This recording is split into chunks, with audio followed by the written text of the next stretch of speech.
Menteri Energi dan Sumber Daya Mineral Bahlil Lahadalia mengklaim stok BBM di wilayah Sumatera cukup usai banjir dan longsor melanda. Hal ini disampaikan Bahlil saat kunjungan ke Tapanuli Selatan Selasa kemarin. Namun pertanyaan Bahlil soal stok BBM sempat dibantah warga yang mengatakan stok BBM di wilayahnya kosong. Bahlil menjawab, di wilayah tersebut stok BBM tidak bisa masuk karena akses terputus. Bahlil menjamin pasokan BBM di lokasi terdampak bencana segera tersedia melalui jalur alternatif. Bahkan ia menambahkan pihaknya meniadakan barcode pada setiap pembelian BBM guna mempermudah masyarakat mendapatkan BBM.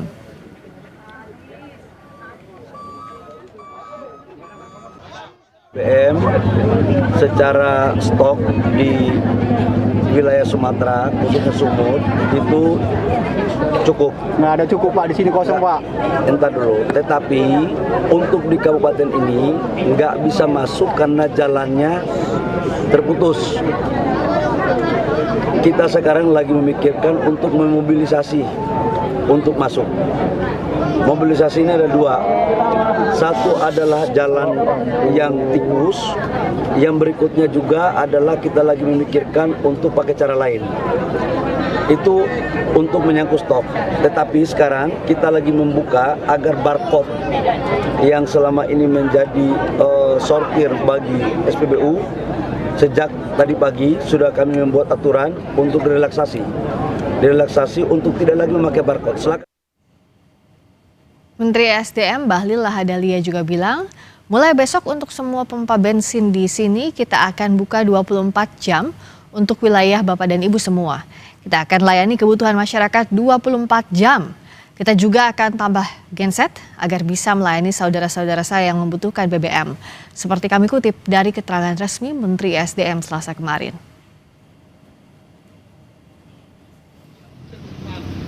Pasca banjir besar melanda Sumatera, antrean panjang kendaraan di sejumlah SPBU masih terjadi di Kota Medan.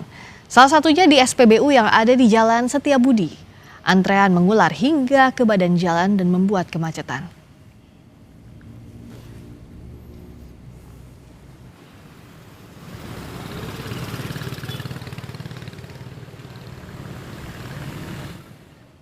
Lalu bagaimana Pertamina memastikan ketersediaan stok BBM di lokasi terdampak bencana banjir dan longsor di Sumatera bagian utara? Sudah terhubung bersama kami Corporate Secretary Pertamina Patra Niaga, Robert MV Dumatubun. Selamat petang, Pak Robert. Selamat petang. Baik, Pak Robert, tadi Pak Bahlil, Menteri SDM, pastikan katanya BBM di wilayah bencana cukup, stoknya ada, namun terhambat oleh distribusi yang jalurnya terputus. Nah, contingency plan dari Pertamina sendiri bagaimana untuk memasok BBM ke jalur-jalur yang masih terisolir? Baik, terima kasih. Ya. Sebelumnya kami sampaikan yang pertama adalah ungkapan turut simpati dari Pertamina tentunya, dan kami juga berusaha semaksimal mungkin untuk dapat membantu saudara-saudara kita yang ada di Aceh, Sumatera Utara, dan juga Sumbar.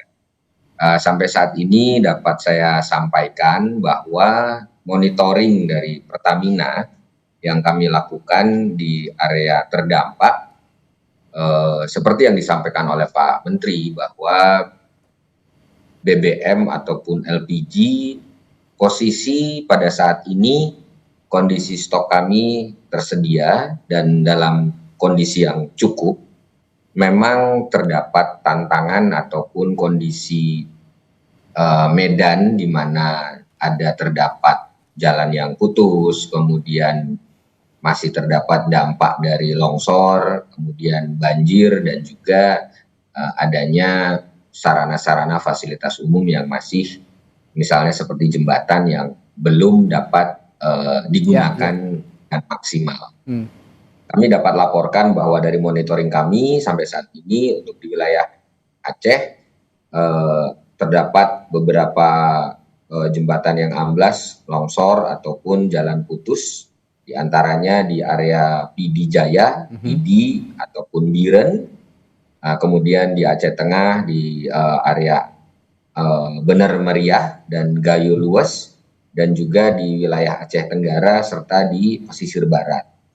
Nah, beberapa kondisi ini kemudian juga berdampak kepada bagaimana kami harus menyalurkan energi ataupun BBM ke sana. Oke. Mitigasi yang kami lakukan itu yang pertama tentunya melalui jalur darat dengan kendaraan-kendaraan kecil.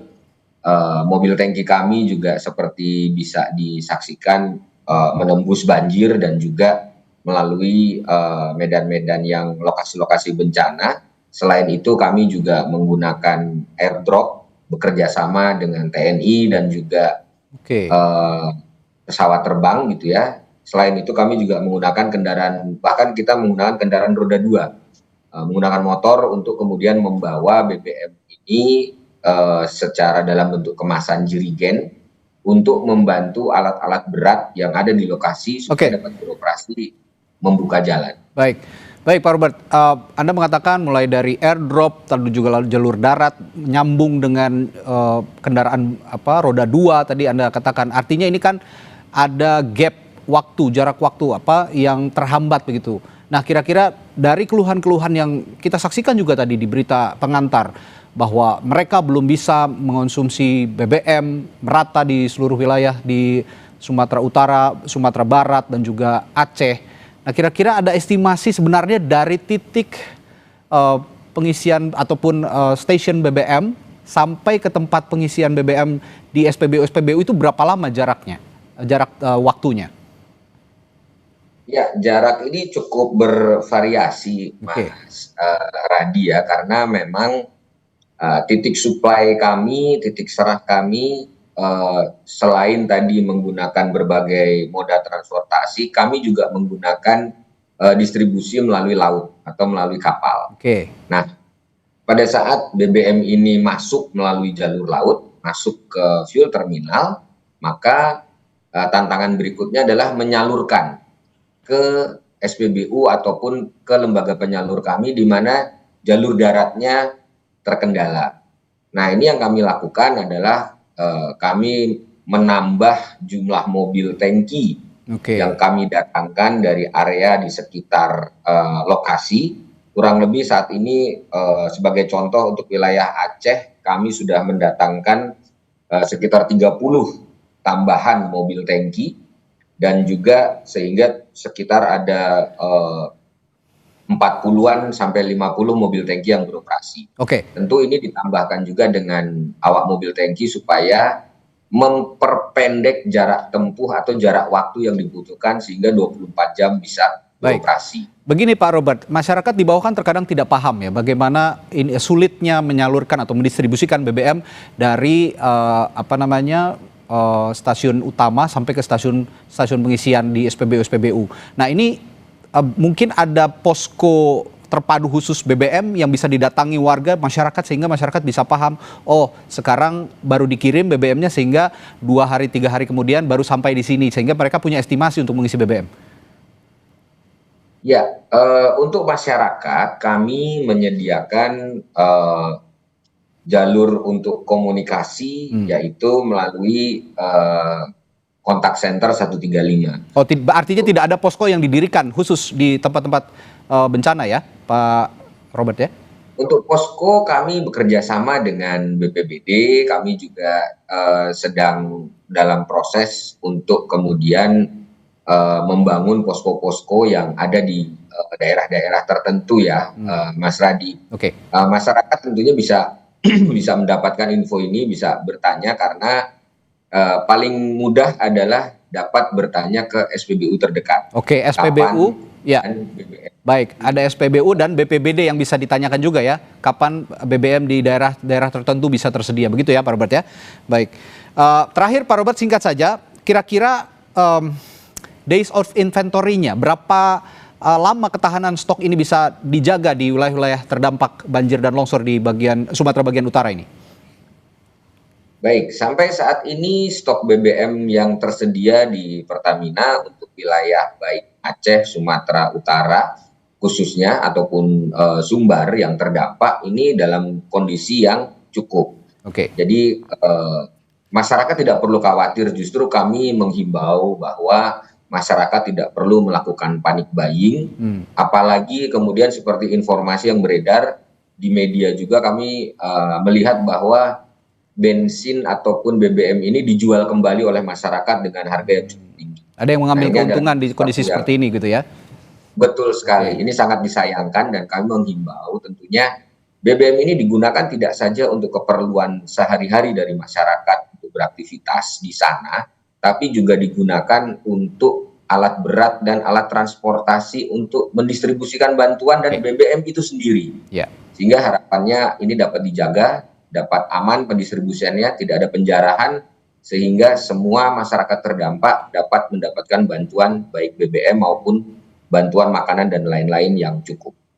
Baik, terima kasih Korporat Sekretari Pertamina Patra Niaga, Pak Robert M.V. Dumatubun, dan informasi yang Anda sampaikan pasti akan sangat berguna bagi mereka yang terdampak bencana di Sumatera Utara, Sumatera Barat, dan juga Aceh. Terima kasih Pak Robert, selamat petang. Baik, terima kasih.